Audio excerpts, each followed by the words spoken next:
أعوذ بالله من الشيطان الرجيم.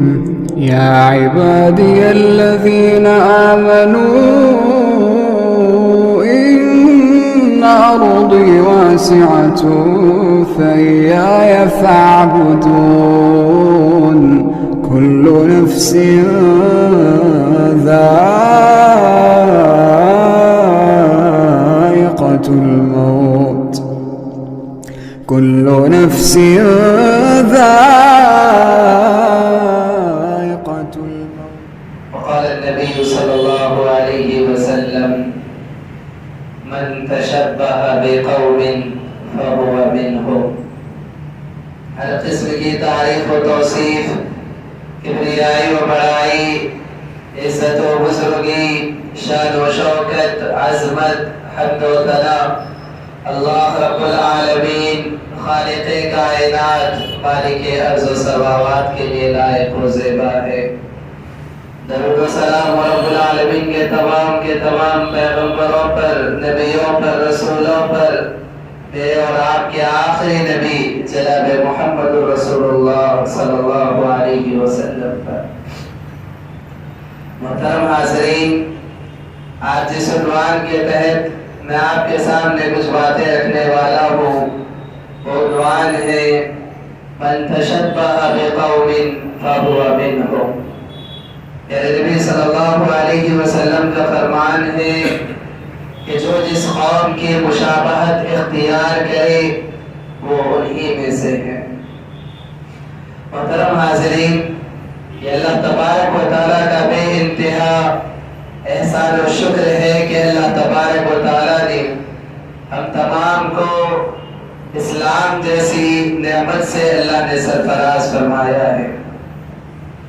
یقیناً یہ اسلام اللہ تبارک و تعالیٰ کی جانب سے ایک نعمت ہے، اللہ تبارک و تعالیٰ کا تحفہ ہے۔ سارے انبیاء اکرام علیہ السلام اسی دین کو لے کر اس دنیا میں مبعوث ہوئے، اسی دین کی طرف لوگوں کو بلایا اور ہر طرح سے لوگوں کو یہ بات بتائی کہ کامیابی دنیا اور آخرت کی اسی دین کے اندر اللہ تبارک و تعالیٰ نے رکھی ہے۔ محترم حاضرین، خود اللہ تبارک و تعالیٰ نے اس دین کی تعریف کرتے ہوئے یہ بات بیان فرمائی: ان الدین عند اللہ الاسلام۔ اللہ کے نزدیک دین کے اعتبار سے اللہ تبارک و تعالیٰ کے نزدیک اگر کوئی چیز ہے تو وہ اسلام ہے۔ اسی دین سے اللہ تبارک و تعالیٰ راضی ہوا۔ اللہ تبارک و تعالیٰ نے خود اس بات کا اعلان فرمایا: الیوم اکملت لکم دینکم۔ آج کے دن میں نے تمہارے لیے تمہارے دین کو مکمل کر دیا۔ وَأَتْمَمْتُ عَلَيْكُمْ نِعْمَتِي، اور تم پر اپنی نعمت کو پورا کر دیا۔ وَرَضِيتُ لَكُمُ الْإِسْلَامَ دِينًا، اور تمہارے لیے دین کے طور پر اسلام سے میں راضی ہوا۔ محترم حاضرین، معلوم ہوا کہ یہ دین اللہ تبارک و تعالیٰ کے نزدیک اللہ تبارک و تعالیٰ نے اس کو نعمت قرار دیا جس کو اس نے اپنے بندوں پر پورا کیا۔ یہ دین وہ دین ہے کہ جس سے اللہ راضی ہوا، اور اگر کوئی اللہ کو راضی کرنا چاہتا ہو تو اسی دین کے ذریعے سے وہ اللہ کو راضی کر سکتا ہے۔ محترم حاضرین، یہ بہت بڑی نعمت ہے جو اللہ تبارک و تعالیٰ نے بن مانگے ہمیں عطا فرما دی ہے۔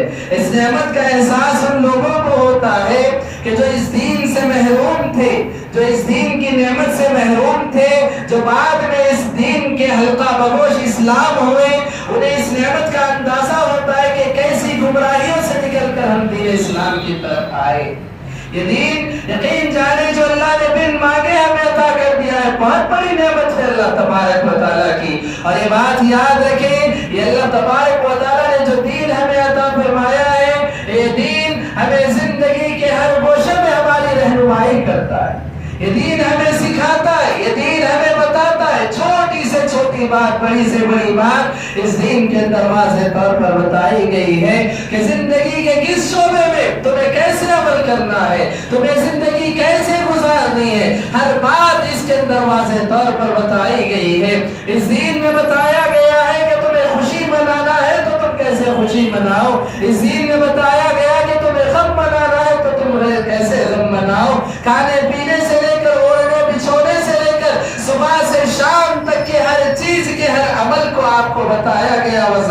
گئی کہ اس دین کے اندر اس کام کو کیسے انجام دینا ہے۔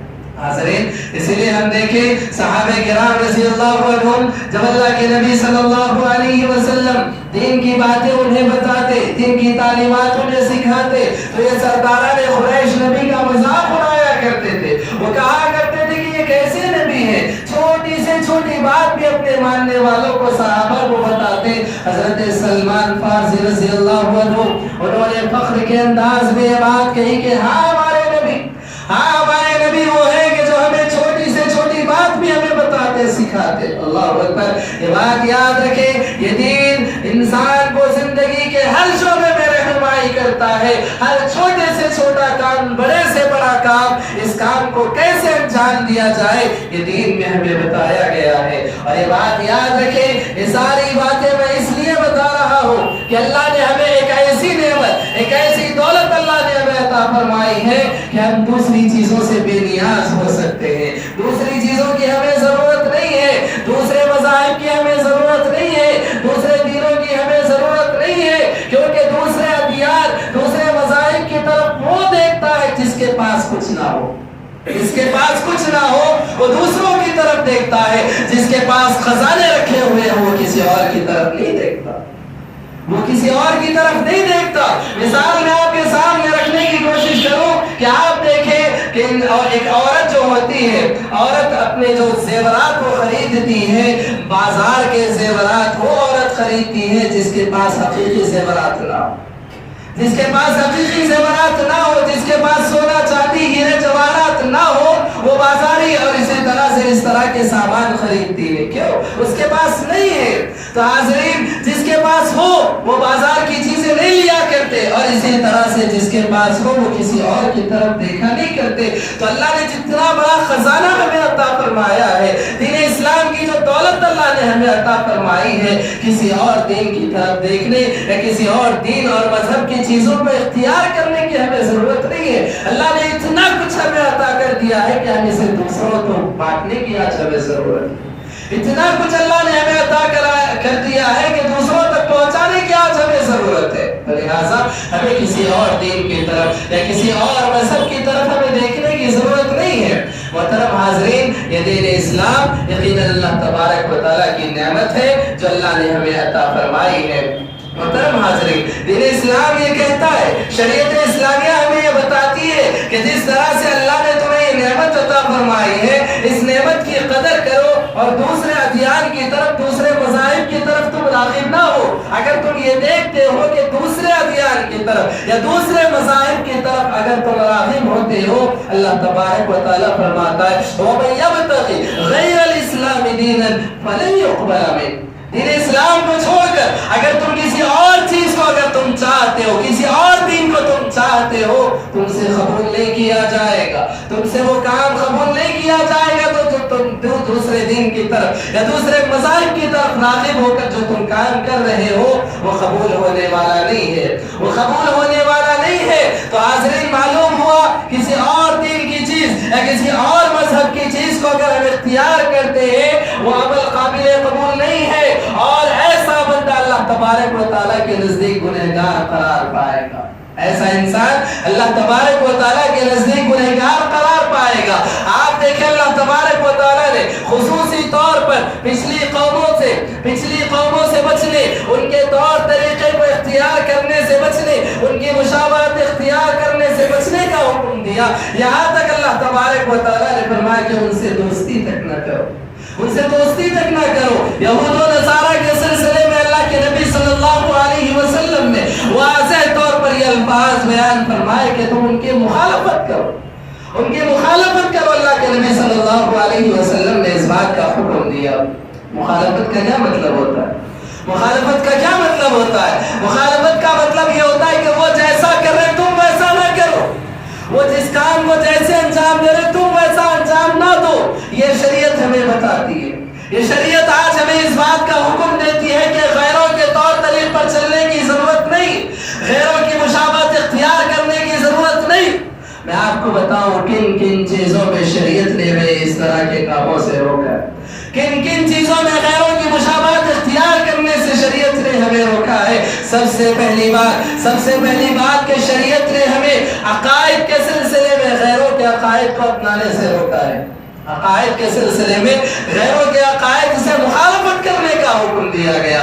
غیروں کے عقائد سے ہم دیکھیں اللہ اور اس کے رسول صلی اللہ علیہ وسلم نے مخالفت کا حکم دیا.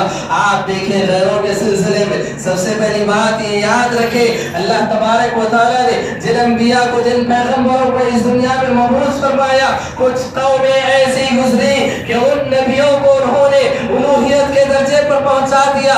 عقائد میں ان کے بگاڑ پیدا ہو گیا. یہود نے عزیر کو اللہ کا بیٹا قرار دے دیا. نصارہ نے حضرت عیسیٰ کو اللہ کا بیٹا قرار دے دیا. یہ عقائد میں اس طرح سے بگڑ گئے.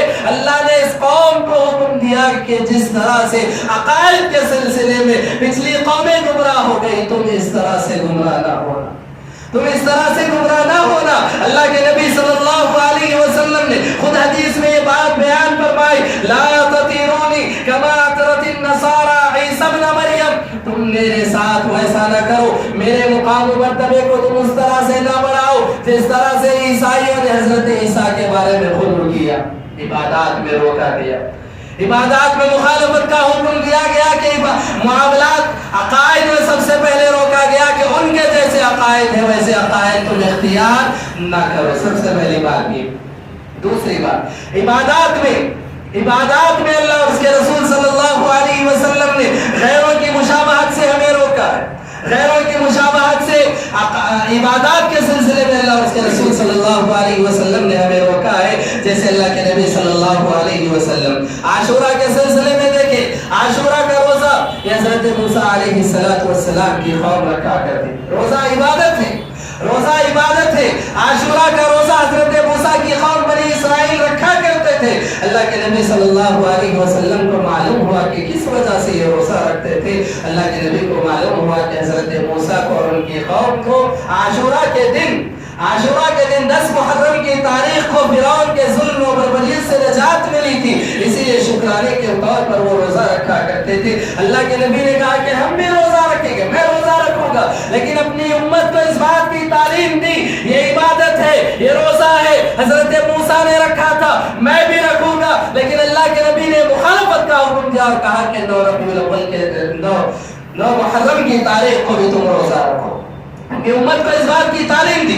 آپ دیکھیں یہ عبادت ہے, لیکن عبادت میں بھی اللہ کے نبی نے کہا کہ ان کی مشابہت نہ ہو, ان کے طور طریقے پر نہ چلو بلکہ مخالفت کرو. اللہ کے نبی صلی اللہ علیہ وسلم نے ایک اور عبادت کے سلسلے میں کہا سحری کھانا عبادت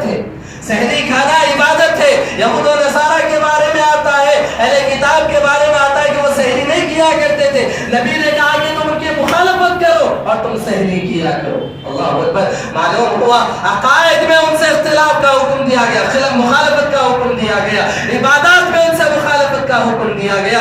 اسی طرح سے ہم دیکھیں اللہ کے نبی صلی اللہ علیہ وسلم نے جشن اور اسی طرح سے تہوار عید منانے کے سلسلے میں بھی ان سے مخالفت کا حکم دیا. اللہ کے نبی صلی اللہ علیہ وسلم نے فرمایا کہ مسلمانوں کے لیے عید کی 2 دن ہیں. مسلمانوں کے لیے عید کے 2 دن ہیں. یہ 2 دن مسلمانوں کی خوشی منانے کے دن ہیں. اور اس سے اللہ کے نبی صلی اللہ علیہ وسلم نے اپنی امت کو اس بات کی تعلیم دے دی خوشی منانے کے دن, عید کے دن تمہارے لیے بس 2 ہے, ان کے علاوہ کوئی عید کا دن نہیں ہے, ان کے علاوہ کوئی تہوار کا دن نہیں ہے. یہ مسلمانوں کو اللہ کے نبی صلی اللہ علیہ وسلم نے اس بات کی تعلیم دی. ایک عید الاضحیٰ ہے, ایک عید الفطر ہے. اللہ کے نبی نے بتایا کہ ان 2 دنوں میں تم خوشی مناؤ, ان 2 دنوں کو تم عید کے طور پر مناؤ, فیسٹیول کے طور پر مناؤ, تہوار کے طور پر مناؤ, لیکن ان 2 تہواروں سے ہٹ کر, ان 2 عیدوں سے لے کر, ان 2 عیدوں سے ہٹ کر تمہاری کوئی عید نہیں ہے, تمہاری کوئی عید نہیں ہے. اس طرح سے ہم دیکھیں جشن و تہوار اور اسی طرح سے عید کے منانے کے سلسلے میں بھی اللہ کے نبی صلی اللہ علیہ وسلم نے ان سے مخالفت کا حکم دیا. یہ تیسری بات. ایک چوتھی بات اللہ کے نبی صلی اللہ علیہ وسلم نے عادات و اطوار میں, اخلاق میں بھی ان سے مخالفت کا حکم دیا. عادات و اطوار میں, روزمرہ کے کاموں میں بھی اللہ کے نبی صلی اللہ علیہ وسلم نے ان سے مخالفت کا حکم دیا. اللہ کے نبی صلی اللہ علیہ وسلم نے دیکھا کہ کبھی کسی صحابی کو اللہ کے نبی نے دیکھا کہ ایسا لباس پہنے ہوئے ہے کہ جو کسی غیر قوم کا لباس ہوا کر